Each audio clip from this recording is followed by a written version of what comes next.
Okay, so the most important thing in every exercise we're doing is going to be posture. I've interviewed so many coaches for coaching positions here at the gym, and I've hired very few coaches. And one of the biggest things is when we ask coaches, what does get tight mean? What does brace your core mean? Very few have an actual answer for it. Dude. Huh? I don't know, sir. So what we like to start everybody off with is just really laying the foundation on the biggest thing that matters, and it's how to organize and brace your spine. That way, as we start getting a little more dynamic, as we start getting out of breath and trying to do more complicated moves, we have the foundation to actually know how to check in on position and actually make sure we're maintaining good positions to protect our back, to protect our joints, but also to elicit the highest level of performance that we can and be most effective and efficient with our workouts. So posture in everything we do is always going to be the number one priority. Spine, out of the things that we're going to think about with posture, spine is going to be the biggest priority there. So a lot of things we're going to do are going to be follow along. So go ahead and make sure you're standing up so you can follow along with this part. But the first thing I want you to do there is bend and round your back. Just get really bent here. Then what I want you to try and do is breathe down into your belly. What I want you to notice is how trapped that air is. So when we first started our gym back in 2012, almost everybody who came into the gym was this rounded back person. But then kind of the culture caught on. We started getting lumbar support, everything for our low back, because we knew rounding that low back could potentially be a big issue. So we started overextending the low back. So now we still see problems from a wide range of different areas, but one of the biggest mistakes we see now is not the back round, it's actually the overextension in the back. So go ahead and do this with me and exaggerate it and really get overextended here. Try and breathe in through the belly. You almost immediately, it shoves your breath up into your chest. So what we want to think about is not only are these positions potentially disruptive to our vertebrae and the discs in between our vertebrae, but also they're very disruptive to our ability to organize, create power, get force, but also get oxygen in. So cardio is one of the biggest things people are looking for when they come in.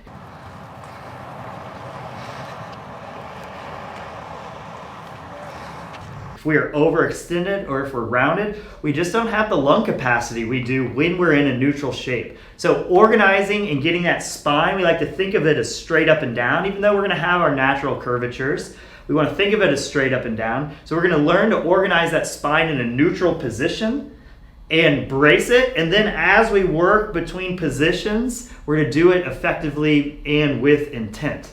So spine is always going to be priority number one. Priority two are going to be our joints. The cool thing is we got a whole bunch of joints, but if we take care of our shoulder the right way, it tends to take care of our elbow, our wrist, and everything else. If we take care of our hips, it tends to take care of knees, ankles, everything else below it. So really what we're looking for is to get our spine organized and then to create torque in our shoulders through our hands and in our hips through our feet to hold our joints in optimally leveraged positions. That way we can use the muscles that were designed to be used and use the joints in the way that they were designed to be used. So if we just look at the shoulder, it's a little bit easier to see than the hips, but if my shoulder is dumped forward, if I go to pull on something, you can see that shoulder kind of dumped forward here. It's going to be primarily bicep pulling, and it's going to be the front of the shoulder that's supporting here. But if instead I get this shoulder back in its socket, create torque by externally rotating my arms, or think pinkies going down and inside here. Now if I go to pull on something, I can engage these big back muscles back here behind the shoulder. These big muscles are going to be stabilized, but the other benefit is my bicep in the front of the shoulder is also being used. So here's the cool thing, or at least the thing that I think is pretty cool. Cool story, Hansel. Thanks, Olaf.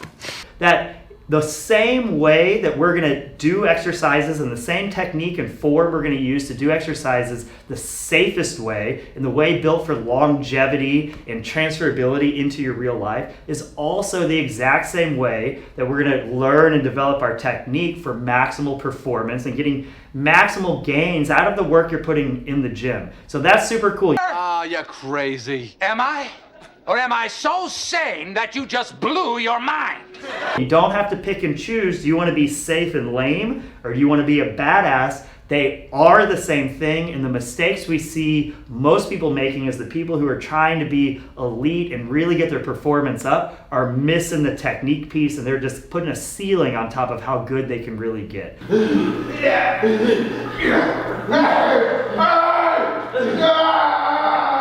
So the way to get really, really good and stay safe is all going to be through technique, and it's all going to be through kind of our setup here. So that's the main thing we like to get through to people is the same way we protect the shoulder joint and make sure we're not getting impinged and make sure we're not getting overuse injuries is the exact same way that we're going to set up to use the biggest muscles and get as much musculature involved as possible and the best leverages at the joint too. So we don't have to make any sacrifices there. So as we're kind of looking at these things, what we want to keep in mind is that a shoulder, if I pop it out here and I do a bunch of push-ups like this, my elbows go out, if I raise my arms up overhead, pull on things, I don't know how long that shoulder is designed to last. What I do know is a shoulder with this good movement pattern is designed to last a lifetime. So that's what we're trying to do here. The other cool thing is if we focus on how to get that shoulder in a good spot for presses, it's going to be the same thing we use for pulls,